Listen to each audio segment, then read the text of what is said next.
Hi there and welcome to my channel. Today's project is for the Vicki Boutin design team, and we get to actually this week play with cut files and some mixed media, and in my case one of my favorite things, which is coffee, especially peppermint mochas during the holiday season.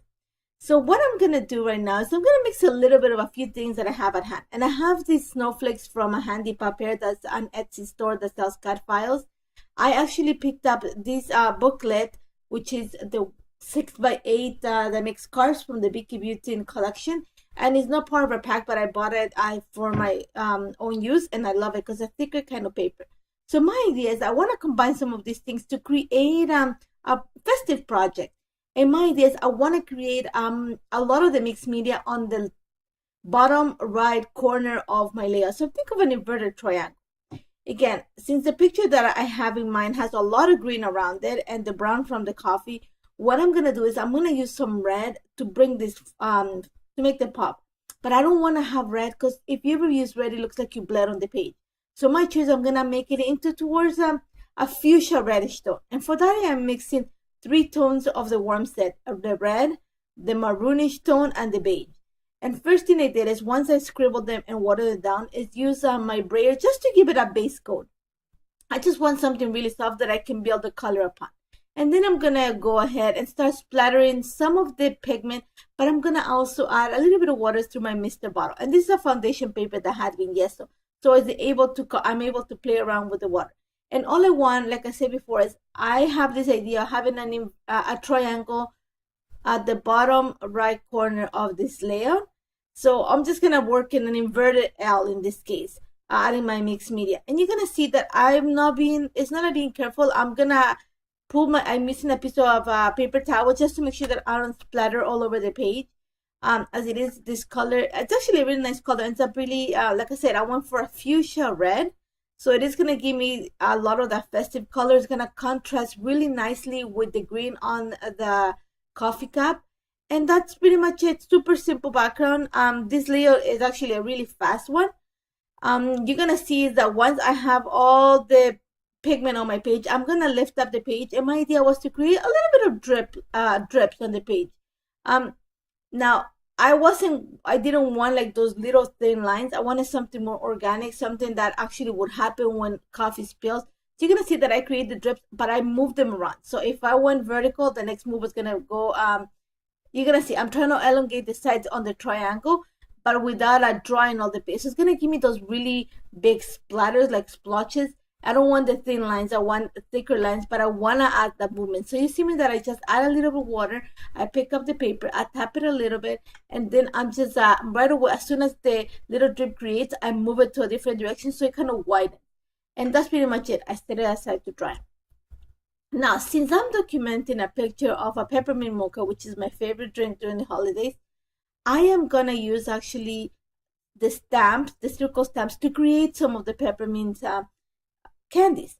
For this, I also kept the sleeve that comes in the, I'm gonna say a Starbucks coffee, and I'm gonna cut the little signal, and I'm gonna use the dies for this. So my idea is I want to create the peppermint candies.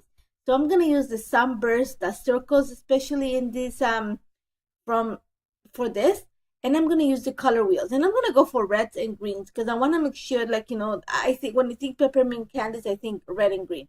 So my idea, I don't know if you guys have seen it. Here in Canada, we have some candies that have both colors, the green and the red.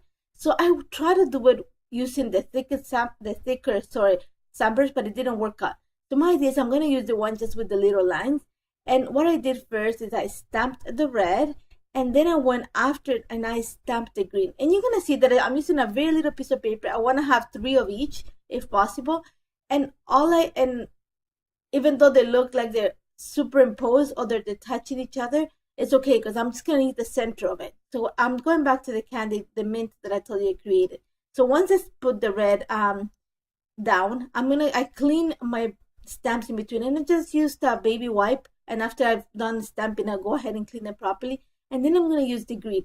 But when I stamp it, I'm going to move it a little bit so that the lines kind of touch each other, but they're not on top of each other. So it looks kind of brown on the screen, but up close you're gonna see the green and red separated with a very tiny space that you have to have the that look. So just play a little bit with the stamp, and that's about it. And I'm going to take it off camera and just cut everything. While that happened, the paper actually dried. Since we have the heaters on already here in Toronto, everything dries really faster. So now my idea is I want to create, the little spots that are left behind when you put a cup or something wet if you don't have a coaster on your tables. So for this, I am using the ink spilled stencil set, and I'm going to use these circles. And I'm going to use, actually, these crayons that I'm pulling out are from the neutral set.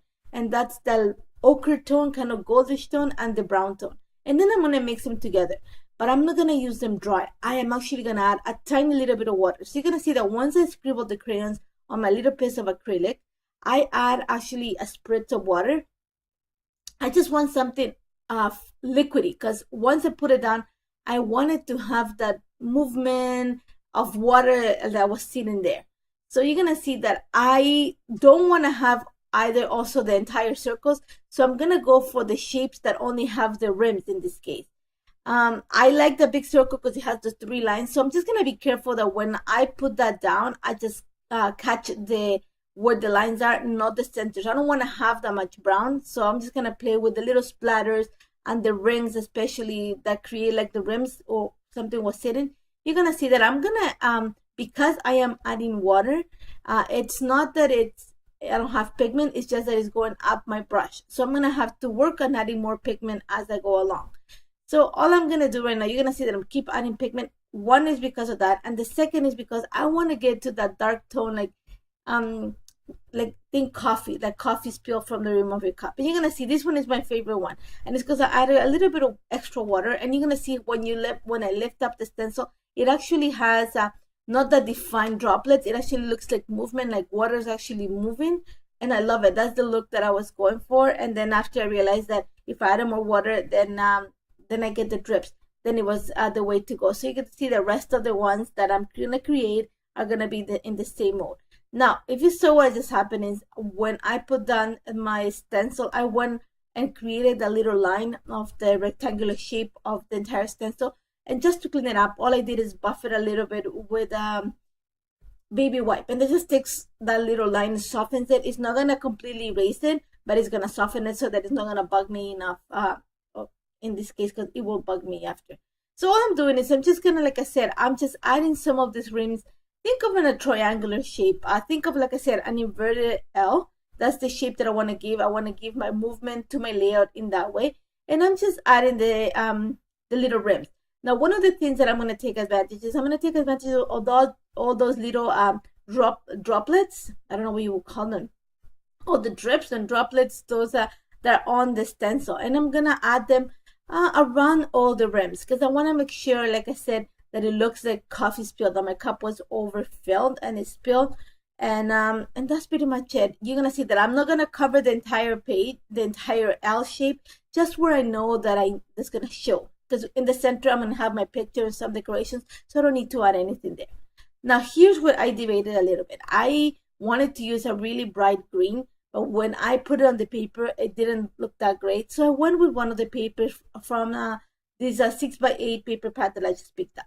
And love it, because it's a tone of green, but it has a little bit, a tiny little cream line. It's going to take some of the colors from the background. Now, this is pieces of ephemera from the journaling pack from the Field Notes collection. And I picked them up because they have that craft look, and that's going to bring the brown that is already in the picture. Now, like I mentioned before, the cut files that I'm using, these snowflakes come from cut file from Handipaper. It's an Etsy store.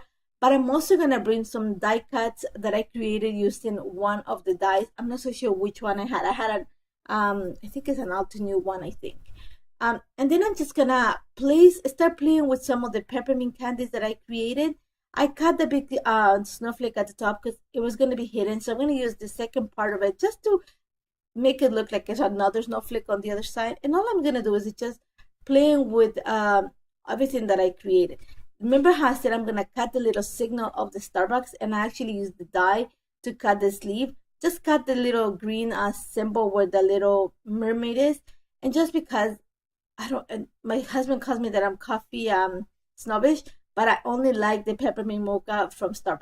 So I had to put it there.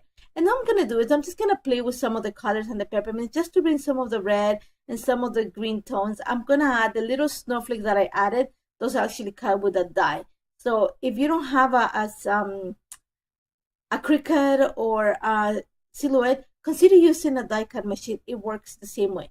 Now, because everything is centered at the bottom, I'm going to add a small cluster at the top. And just repeat some of the shapes at the bottom. My title is going to be, this is my happy place. And these stickers are from the All the Good Things collection, from actually the watercolor stickers and also the cardstock stickers. What you're not going to see in the camera is that I took it off camera and just added a few more stamps that have the rims, and that comes from the circle stencil. And I used just brown crayon for that, and added another snowflake at the top cluster, and I added my lines of journal right at the bottom rim. And that's about it. Super simple. This layout took to put together an hour. Love how this turned out, and I hope you try it. Let me know if you have any questions. I would love to help you with anything. Thank you so much for joining me today, and I hope to see you next week. Take care, guys.